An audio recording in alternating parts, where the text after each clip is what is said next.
आज ही Doubtnut app download करें। Doubtnut पर होगा अब आपके सभी मैथ्स, केमिस्ट्री, फिजिक्स और बायोलॉजी डाउट्स का सफाया। बस अपने क्वेश्चन की फोटो खींचो, उसे क्रॉप करो और तुरंत वीडियो सोल्यूशन पाओ। Download now. हेलो एवरीवन, हम वही चैप्टर कंटिन्यू कर रहे हैं जिसका नाम है बैंक रिकंसिलिएशन स्टेटमेंट। सिंस इसका थ्योरेटिकल पार्ट या कंसेप्चुअल पार्ट हम सारा कवर कर चुके हैं, हम कर रहे हैं अब अपना प्रैक्टिकल एस्पेक्ट कि प्रैक्टिकली जो है हम अपनी बैंक रिकंसिलिएशन स्टेटमेंट को किस तरह प्रिपेयर करते हैं और किस तरह अपने फाइनल रिजल्ट पे पहुंचते हैं। ठीक है, और पहली बात तो ये है कि हमने इसमें कर ली है कि बैंक रिकंसिलिएशन स्टेटमेंट जो है वो डायरेक्टली कैसे प्रिपेयर की जा सकती है। फिर हमने किया था अमेंडेड कैश बुक मेथड, जिसमें हमने बैंक कॉलम को एडजस्ट करके या अमेंड करके उसके बाद अपनी बैंक रिकंसिलिएशन स्टेटमेंट को प्रिपेयर किया था।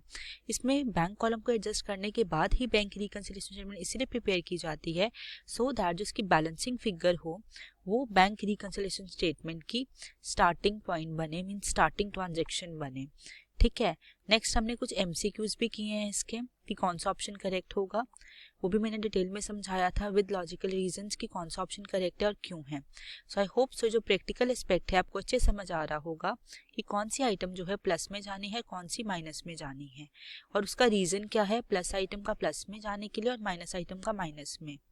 ठीक है, तो अब हम कंटिन्यू करते हैं अपने आज के क्वेश्चन से जो हम लोग सॉल्व करेंगे। फाइनली अपनी बैंक रिकंसिलिएशन स्टेटमेंट को फिर प्रिपेयर करेंगे, लेकिन उससे पहले एक कंसेप्ट को क्लियर करना या कंसेप्ट को रिवाइज करना बहुत ज़रूरी है। उसका रीज़न ये है कि यही हमारी स्टार्टिंग ट्रांजैक्शन होती है और यही हमारा एंड रिजल्ट होता है क्वेश्चन का। इसीलिए कंसेप्ट जो है वो बहुत ज़्यादा इंपॉर्टेंट है बैंक रिकंसिलिएशन स्टेटमेंट को प्रिपेयर करने के लिए।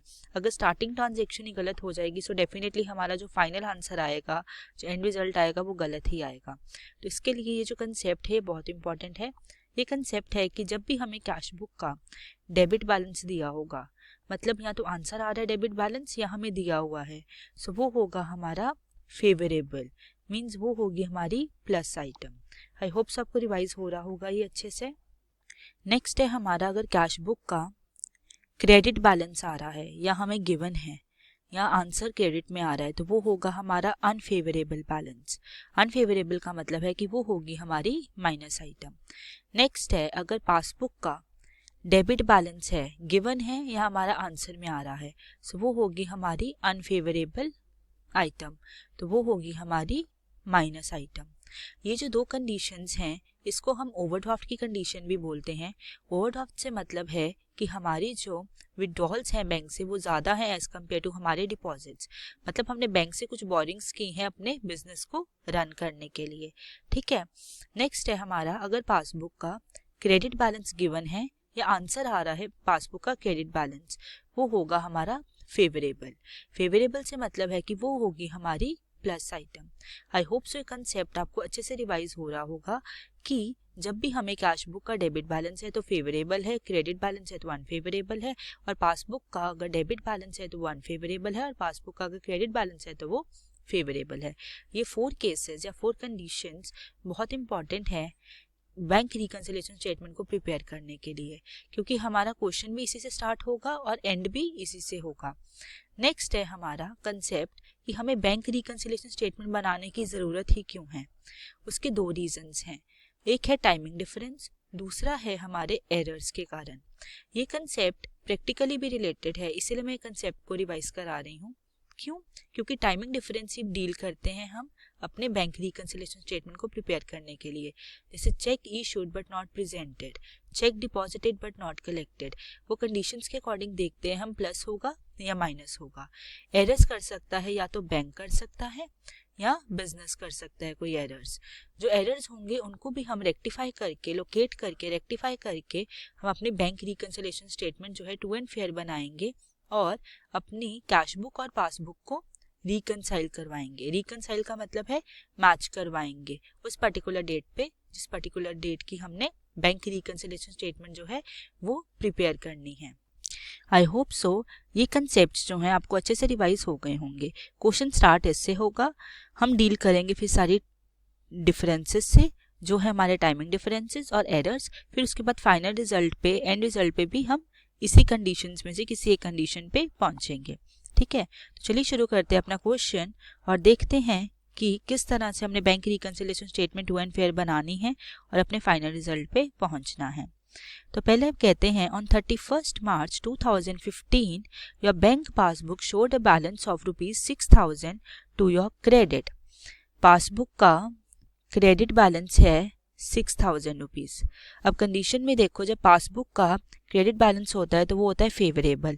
फेवरेबल का मतलब है वो प्लस आइटम है, तो कहाँ पोस्ट होगी हमारी प्लस आइटम में 6,000 रुपीज़। हो गया हमारा स्टार्टिंग ऑफ द क्वेश्चन ये ट्रांजैक्शन।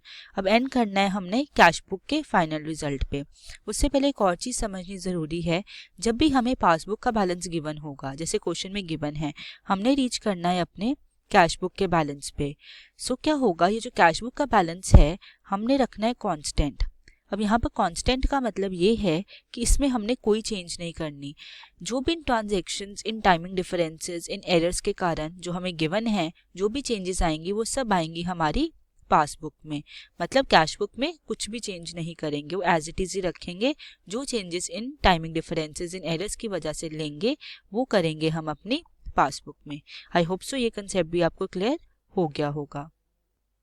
तो चलिए बढ़ते हैं अपने क्वेश्चन की तरफ। नेक्स्ट वो कहता है before that date you had issued cheques amounting 1,500, ठीक है, of which cheques worth 900 only were presented. अब इस कंडीशन को समझते हैं और देखते हैं प्लस आइटम होगी या माइनस आइटम होगी। उन्होंने कहा है कि 1500 के चेक हमने इशू किए।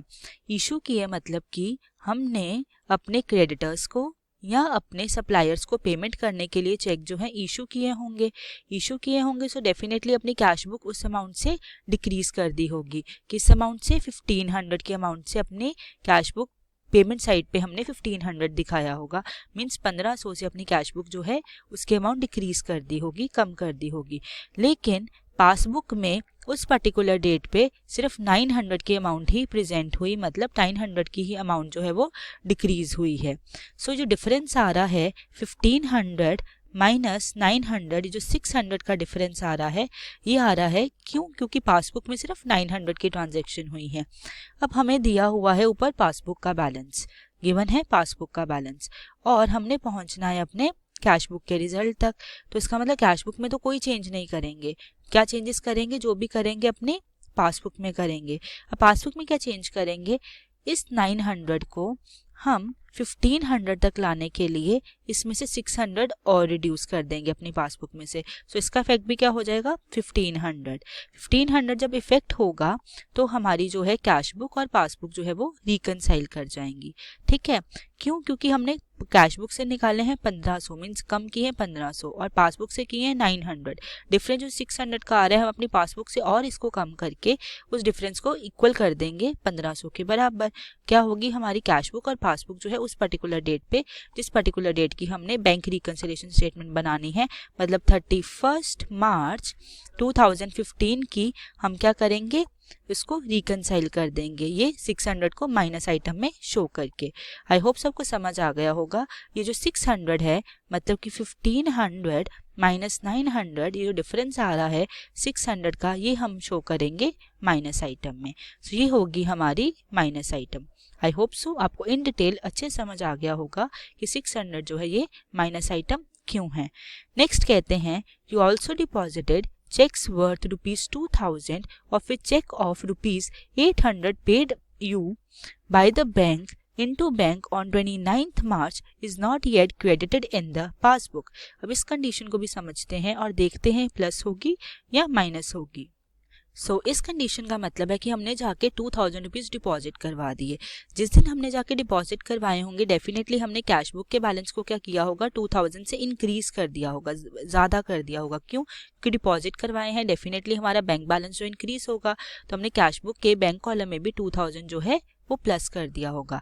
लेकिन पासबुक में क्रेडिट नहीं हुआ। यहाँ पर क्रेडिट का मतलब है नॉट येट क्रेडिटेड। क्रेडिटेड मतलब ऐड नहीं हुआ, ठीक है, नॉट येट क्रेडिटेड, क्रेडिट का मतलब होता है कि हमारी पासबुक इंक्रीज हो गई है उस अमाउंट से, लेकिन हमारी पासबुक जो है वो इंक्रीज नहीं हुई किस अमाउंट से, 800 के अमाउंट से, मतलब वो 1200 के अमाउंट से इंक्रीज हुई है सिर्फ। ये जो डिफरेंस आ रहा है ये 800 का आ रहा है, और इससे हमारी जो है पासबुक जो है इस पर्टिकुलर डेट पे इंक्रीज नहीं हुई है, क्रेडिट नहीं हुई है। अब कैश बुक को रखना है हमने कांस्टेंट, क्योंकि इसके एंड रिजल्ट पे रीच करना है। सो डेफिनेटली जो चेंजेस करनी है हमने पासबुक में करनी है। सो क्या चेंज करेंगे, अपना 800 इसमें ऐड कर देंगे, इसका इफेक्ट भी 2000 कर देंगे, तो ये क्या हो गई, इक्वल हो गई हमारी 2000 इज इक्वल टू 2000। तो इस पर्टिकुलर डेट पे क्या होगी, हमारी कैश बुक और पासबुक जो है वो रिकनसाइल हो गई, मैच हो गई, और हमारी बैंक रिकनसिलेशन स्टेटमेंट जो है वो ट्रू एंड फेयर इफेक्ट दिखाएगी। सो जो 800 रुपीज़ है ये होगी हमारी plus item. I hope so आपको क्लियर हो गया होगा कि 800 रुपीज़ की जो है प्लस आइटम क्यों है, क्योंकि हमने इसको ऐड बैक किया है अपनी पासबुक में, सो दैट कैश बुक और पासबुक का उस पर्टिकुलर डेट पे जो इफेक्ट है वो सिमिलर आए, सेम आए, मैच करे और वो रिकनसाइल कर जाए। ठीक है, नेक्स्ट वो कहते हैं, नेक्स्ट ट्रांजेक्शन है हमारी, you had also received a check for ₹160 which although entered by you in the bank column of the cash book was omitted to be paid into the bank। अब क्या हुआ, हमें 160 rupees का जो check मिला हमें, तो डेफिनेटली जब हमें चेक मिला होगा तो कैश बुक हमने किस अमाउंट से, 160 रुपीज़ के अमाउंट से जो है वो इंक्रीज कर दी, लेकिन पासबुक में उसका कोई इफेक्ट नहीं आया। अब पासबुक में क्यों नहीं आया, क्योंकि हमने वो चेक सेंड किया ही नहीं है अपनी पासबुक में, सो डेफिनेटली इसका नलिफाइड इफेक्ट है हमारी पासबुक पे। अब जो चेंजेस करनी भी पासबुक में है, कैश बुक में कोई चेंज नहीं कर सकते हैं।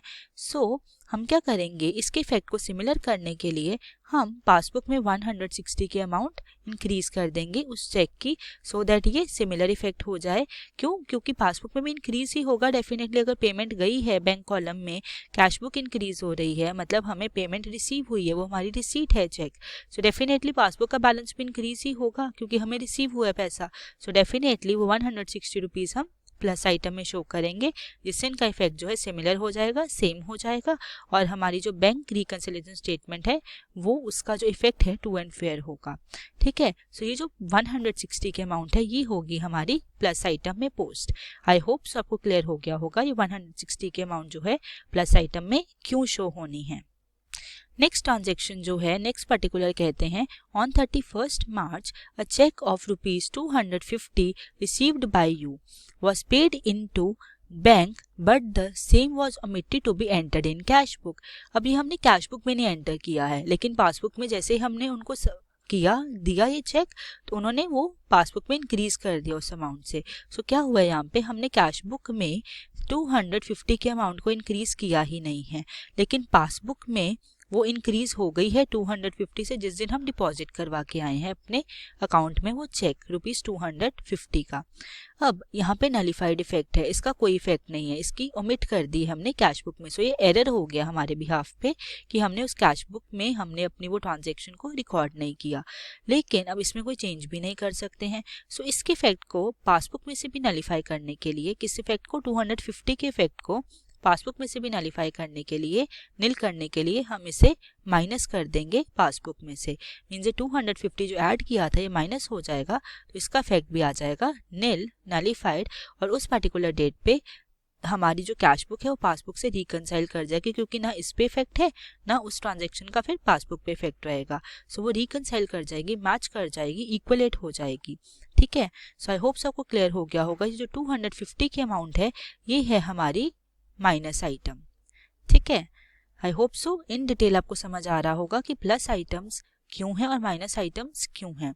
नेक्स्ट है, there was a credit of ₹85 for the interest on current account. ठीक है, तो वो कहते हैं कि एक क्रेडिट है हमारा, क्रेडिट है किस अमाउंट का है, क्रेडिट है हमारा 85 रुपीज़ का। क्रेडिट से मतलब होता है यहाँ पे कि हमने जो है पासबुक का बैलेंस जो है वो इंक्रीज कर दिया है, प्लस कर दिया है। क्रेडिट का मतलब होता है इंक्रीज हो जाना, बैलेंस 85 से इंक्रीज हो गया है। क्यों हुआ है, क्योंकि हमें कुछ इंटरेस्ट मिला था, इंटरेस्ट की इनकम मिली थी ऑन द करंट अकाउंट। क्या होता है, हम बैंक को स्टैंडिंग इंस्ट्रक्शंस देते हैं कई बार कि हमारे बिहाफ पर अगर कोई इनकम है, चाहे वो डिविडेंड की है, चाहे वो इंटरेस्ट ऑन इन्वेस्टमेंट्स की है, चाहे हमने कोई गवर्नमेंट सिक्योरिटीज़ में इन्वेस्ट इन्वेस्ट किया है उसकी इंटरेस्ट है, तो हमारे बिहाफ पर जाके आप कलेक्ट कर लिया करो। इसी तरह से ये वाला इंटरेस्ट भी है जो बैंक ने डायरेक्टली जाके हमारे बिहाफ पर कलेक्ट कर लिया, तो जब कलेक्ट किया तो डेफिनेटली हमारी पासबुक उस अमाउंट से बढ़ेगी, इंक्रीज होगी, क्योंकि हमारी वो इनकम है। सो डेफिनेटली वो रिसीट है और हमारी जो पासबुक का बैंक कॉलम है वो बढ़ जाए, इंक्रीज हो जाएगा। ये जो 85 रुपीज़ इंक्रीज हुए हैं इसका कैश बुक पे कोई इफेक्ट नहीं है, नलीफाइड इफेक्ट है। ठीक है, तो क्या करेंगे, इस 85 रुपीज़ के हम पासबुक के ऊपर भी इसका नलीफाइड इफेक्ट करेंगे। किस तरह से करेंगे, हम इसको माइनस कर देंगे। जब माइनस करेंगे तो इसका इफेक्ट जो है वो कुछ भी नहीं रहेगा, नलीफाइड हो जाएगा। सो हमारी पासबुक और कैश बुक उस पर्टिकुलर डेट पे रिकनसाइल हो जाएंगी। अब पासबुक पे इसलिए इफेक्ट डालना पड़ रहा है क्योंकि हम कैश बुक को चेंज नहीं कर सकते, इसमें कोई भी चेंजेस नहीं कर सकते हैं। सो डेफिनेटली जो 85 रुपीज़ की अमाउंट है, ये जो हमारे 85 रुपीज़ का पर्टिकुलर है, ये होगी हमारी माइनस आइटम। आई होप सबको क्लियर हो गया होगा ये माइनस आइटम क्यों है। नेक्स्ट है and debit of ₹10 for the bank charges. Debit का मतलब यहाँ पे है कि हमारे अकाउंट से कुछ पैसे निकाल दिए गए हैं, काट लिए गए हैं।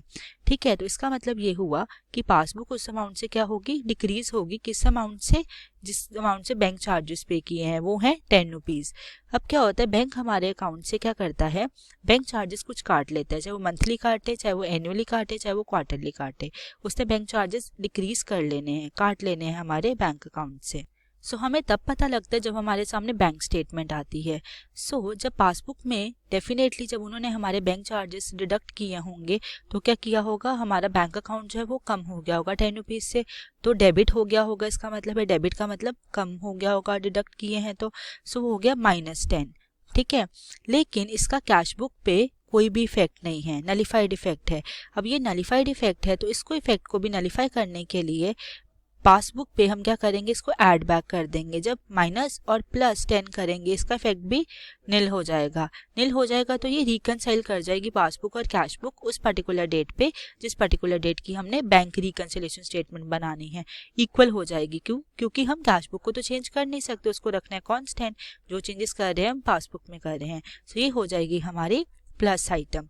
ठीक है, ये 10 रुपीज़ की क्या हो गई, हमारी प्लस आइटम। आई होप सबको क्लियर हो गया होगा। ये 85 की माइनस आइटम क्यों थी और प्लस वाली जो थी, और सॉरी 10 रुपीज़ की प्लस आइटम क्यों थी। वो कहते हैं drop the reconciliation statement showing the adjustment before your cash book and passbook.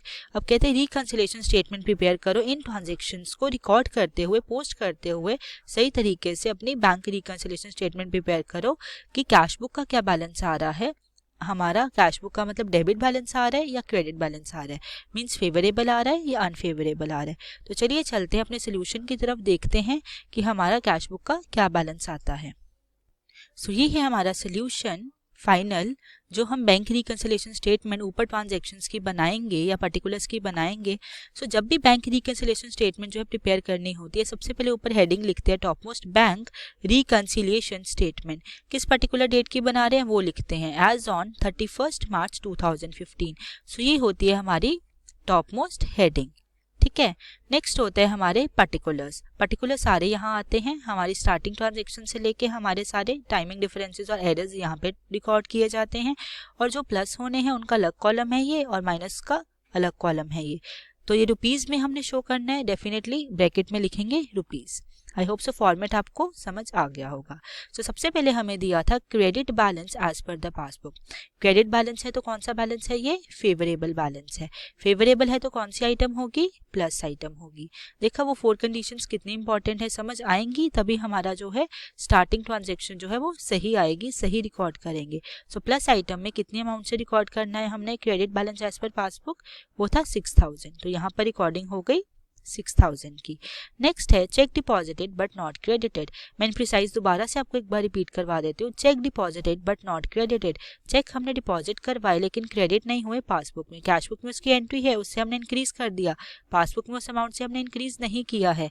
किस अमाउंट से, 800 का ऊपर डिफरेंस आ रहा था ना, जो 800 का, वो हमने उससे हमने इंक्रीज नहीं की है पासबुक। डेफिनेटली उस अमाउंट से इंक्रीज करेंगे तभी हमारा कैश बुक और पासबुक का लेवल जो है सेम होगा, अमाउंट सेम होगी और वो रिकनसाइल कर जाएंगी। तो ये है हमारा 800 हम यहाँ पर प्लस आइटम में रिकॉर्ड कर देंगे। आई होप सो आपको समझ आ गई होगी कि कैश बुक में तो चेंज करनी नहीं है, सो पासबुक में इंक्रीज करते हुए हम 800 प्लस आइटम में शो करेंगे। नेक्स्ट है हमारा cheque received but not send to bank. Cheque हमने सेंड नहीं किए बैंक में, लेकिन हमने रिसीव कर लिए। रिसीव किए तो डेफिनेटली उस अमाउंट से कैश बुक जो है वो इंक्रीज कर दी होगी, लेकिन पासबुक में हमने सेंड नहीं किए तो हम इंक्रीज नहीं कर पाए। इस पे नलिफाइड इफेक्ट है, इसको हम चेंज नहीं कर सकते। सो डेफिनेटली इसके लेवल को भी इंक्रीज करेंगे पासबुक के उस अमाउंट से। सो ये जो लेवल है सेम होगा और ये रिकनसाइल कर जाएंगी। आई होप सो आपको क्लियर हो गया होगा। सो ये थी हमारी 160 रुपीज़ के अमाउंट जो हमने चेक रिसीव किया था किसी कस्टमर से, लेकिन हमने बैंक में डिपॉजिट नहीं करवाया। नेक्स्ट है हमारा बैंक चार्जेस। कुछ बैंक को चार्जेस पे करने पड़ते हैं, तो पासबुक उस अमाउंट से क्या हो जाती है, डिक्रीज हो जाती है, क्योंकि हमारी पेमेंट है तो हमारे अकाउंट से क्या है, पैसे कटे होंगे, डिडक्ट हुए होंगे, लेकिन कैश बुक में इसका कोई इफेक्ट नहीं है, मतलब नील इफेक्ट है। तो पासबुक में भी नील इफेक्ट करने के लिए हम इसको ऐड बैक कर देंगे तो इसका नील इफेक्ट रह जाएगा। सो इससे क्या होगा, हमारी पासबुक और कैश बुक जो है उस पर्टिकुलर डेट पे रिकनसाइल कर जाएंगी, मीन्स मैच कर जाएंगी। इसीलिए ये हुई प्लस आइटम। ये है हमारे 10 रुपीज़। आई होप सो आपको क्लियर हो गया होगा कि प्लस आइटम किस तरह से रिकॉर्ड करनी है और इसको प्लस आइटम में रिकॉर्ड करने का रीज़न क्या है। अब हम चलते हैं अपनी लेस आइटम्स मतलब माइनस आइटम्स की तरफ। सो पहला है cheque issued but not presented. Cheque हमने इशू किया लेकिन प्रेजेंट नहीं हुआ वो बैंक में। क्या कितने अमाउंट से था वो हमारा, हमने किया था 1500 की अमाउंट से अपनी कैश बुक को रिड्यूस, लेकिन पासबुक जो है वो रिड्यूस हुई थी किस अमाउंट से, सिर्फ 900 की अमाउंट से। ठीक है, तो हम इसमें तो चेंज कर नहीं सकते हैं कैश बुक में, इसीलिए हमने क्या किया, पासबुक को और रिड्यूस कर दिया हमने 600 के अमाउंट से, जो था इनका डिफरेंस आ रहा, टाइमिंग डिफरेंस। ठीक है, तो जब हमने 900 और 600 से अपनी पासबुक को रिड्यूस कर दिया, सो वो उसका इफेक्ट क्या हो गया, 1500 हो गया। सो इन दोनों का इफेक्ट जो है सेम हो गया। सो ये रिकनसाइल कर गई उस पर्टिकुलर डेट पे जिस पर्टिकुलर डेट की हम बैंक रिकनसिलेशन स्टेटमेंट जो है प्रिपेयर कर रहे हैं। सो ये जो 600 के अमाउंट है, जो डिफरेंस आ रहा है हमारा, ये हम करेंगे अपनी माइनस आइटम में पोस्ट, क्योंकि हमने और रिड्यूस करनी है अपनी पासबुक, सो दैट उन दोनों का इफेक्ट जो है कैश बुक और पासबुक का सिमिलर आ जाए। 1500 का, 900 का तो पहले उस पर इफेक्ट है पासबुक पे, 600 का और डालेंगे तो 1500 हो जाएगा। नेक्स्ट है हमारा यहाँ पे और एक और बात है कि इशूड का मतलब होता है कि हमने चेक जो अपने क्रेडिटर्स या सप्लायर्स को पे किए हैं, सो डेफिनेटली पेमेंट है, इसलिए हमने कैश बुक जो है 1500 से रिड्यूस की थी। नेक्स्ट है cheque send to bank but not recorded in the cash book. इसका मतलब ये है कि हमने अपने बैंक में तो चेक सेंड कर दिया, लेकिन बाय डिफ़ॉल्ट बाय एरर हमने कर दिया कि हमने अपनी कैश बुक में उसकी रिकॉर्डिंग नहीं की, कैश बुक उस अमाउंट से इंक्रीज नहीं की, लेकिन पासबुक जो है उस अमाउंट से इंक्रीज कर दी और कैश बुक पे उसका नलिफाइड इफेक्ट है। तो पासबुक पे भी नलिफाइड इफेक्ट करने के लिए, उस इफेक्ट को खत्म करने के लिए, सो दैट हमारी पासबुक और कैश बुक जो है रिकनसाइल कर जाए इस पर्टिकुलर डेट पे, हम क्या करेंगे, उसको माइनस कर देंगे उस अमाउंट को, इफेक्ट हो जाएगा नलिफाई और हमारी पासबुक और कैश बुक उस पर्टिकुलर डेट पे रिकनसाइल कर जाएंगी। ठीक है, सो वो अमाउंट थी हमारी 250 की। सो यहाँ पे रिकॉर्ड करेंगे हम 250 रुपीज़। आई होप सो ये भी आपको क्लियर हो गया होगा। नेक्स्ट है इंटरेस्ट अलाउड। करंट अकाउंट में हमें कुछ इंटरेस्ट मिला था, ऊपर लिखा था वो कितने अमाउंट से था, हमें 85 के अमाउंट से। ठीक है, वो हमें मिला था तो डेफिनेटली वो हमारी क्या हुई, इनकम हुई, लेकिन हमने कैश बुक में उसकी रिकॉर्डिंग नहीं की, उस पर नलिफाइड इफेक्ट है। लेकिन पासबुक में उसकी रिकॉर्डिंग हुई है, इंक्रीज हुआ है हमारा पासबुक का बैलेंस, क्योंकि हमारी इनकम है, डेफिनेटली हमारा बैंक बैलेंस बढ़ा होगा, इंक्रीज हुआ होगा, लेकिन इस पे नलिफाइड इफेक्ट है तो इस पे भी नलिफाई करना पड़ेगा पासबुक पे। क्यों, क्योंकि इसको हमने रखना है कांस्टेंट। सो इस पे नलिफाई करने के लिए हम इसे माइनस कर देंगे, नलिफाइड इफेक्ट हो जाएगा और ये सिमिलर हो जाएंगे, सेम हो जाएगी हमारी कैश बुक और पासबुक और उस पर्टिकुलर डेट पे रिकनसाइल कर जाएगी। इसलिए वो 85 रुपीज़ की जो आइटम है वो होगी हमारी minus item. I hope so आपको रिकॉर्डिंग पोस्टिंग समझ आई होगी कि प्लस आइटम की किस तरह से करनी है और माइनस आइटम की किस तरह से करनी है, उनके रीजंस भी समझ आए होंगे कि हमने प्लस आइटम की क्यों की है और उस आइटम को हमने माइनस आइटम में क्यों किया है। तो चलिए अब ऐड करते हैं इन दोनों साइड्स को, प्लस आइटम्स की साइड को और माइनस आइटम की साइड को, और देखते हैं एज पर कैश बुक हमारा डेबिट बैलेंस आता है या क्रेडिट, मतलब फेवरेबल आता है या अनफेवरेबल आता है। सो माइनस साइड का हमारा टोटल जो आ रहा है वो आ रहा है 935 मीन्स 935 रुपीज़, और हमारा प्लस आइटम्स का टोटल आ रहा है 6970 मीन्स 6970 रुपीज़। सो डेफिनेटली हमारी प्लस आइटम्स ग्रेटर है हमारी माइनस आइटम से। सो इसका मतलब ये हुआ एज पर कैश बुक हमारा कौन सा बैलेंस हुआ? ये तो फेवरेबल बैलेंस हुआ क्योंकि प्लस आइटम ज़्यादा हैं, तो डेफिनेटली प्लस है ये, सो ये हुआ हमारा फेवरेबल। तो कौन सा बैलेंस हुआ? वो 4 कंडीशंस में से debit balance as per the cash book. इसलिए वो 4 कंडीशंस बहुत इंपॉर्टेंट हैं माय डियर, डेफिनेटली उसको रिवाइज करते रहा करो time to time, so that आपको रिवीजन होती रहे और आपको समझ आता रहे कि हमारा, क्योंकि क्वेश्चन का स्टार्टिंग ही उससे होती है और एंड भी उसी से होता है। सो ये डेबिट बैलेंस है as per the cash book, means favourable balance है क्योंकि प्लस आइटम में है। सो इसका मतलब ये हुआ कि हमारा डिफरेंस कितने का आ रहा है?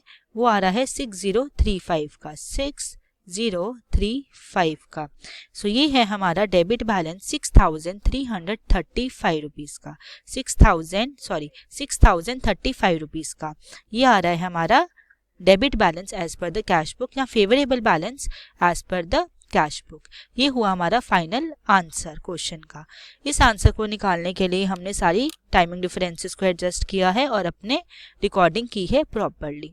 आई होप सो ये क्वेश्चन आपको इन डिटेल अच्छे समझ आया होगा कि किस तरह से हमने सारी एडजस्टमेंट्स टाइमिंग डिफरेंसेस की और एरर्स की करके अपने फाइनल रिजल्ट में पहुंचे हैं। मतलब पासबुक का हमें बैलेंस गिवन था, ऊपर क्रेडिट बैलेंस, और हम रीच किए हैं अपने debit balance as per the passbook. So in detail मैंने आपको टर्न बाय टर्न हर ट्रांजेक्शन की प्लस और माइनस समझाई है और उसके पीछे का लॉजिकल रीजन भी दिया था। अगर ये आइटम प्लस है तो क्यों है और माइनस है तो क्यों है। सो आई होप सो वीडियो आपको हेल्पफुल होगी इस क्वेश्चन को इन डिटेल सॉल्व करने में और समझने के लिए विद लॉजिकल रीजंस। सो बाकी के जो चैप्टर के क्वेश्चंस हैं हम कंटिन्यू करेंगे अपनी अपकमिंग वीडियोज में, जो आने वाली वीडियोज हैं टर्न बाय टर्न करके। Thank you. क्लास 6 से 12 से लेके नीट, IIT, JEE मेंस और एडवांस के लेवल तक 10 मिलियन से ज़्यादा स्टूडेंट्स का भरोसा। आज ही डाउनलोड करें डाउटनेट ऐप या व्हाट्सएप कीजिए अपने डाउट्स 8400 400 400 पर।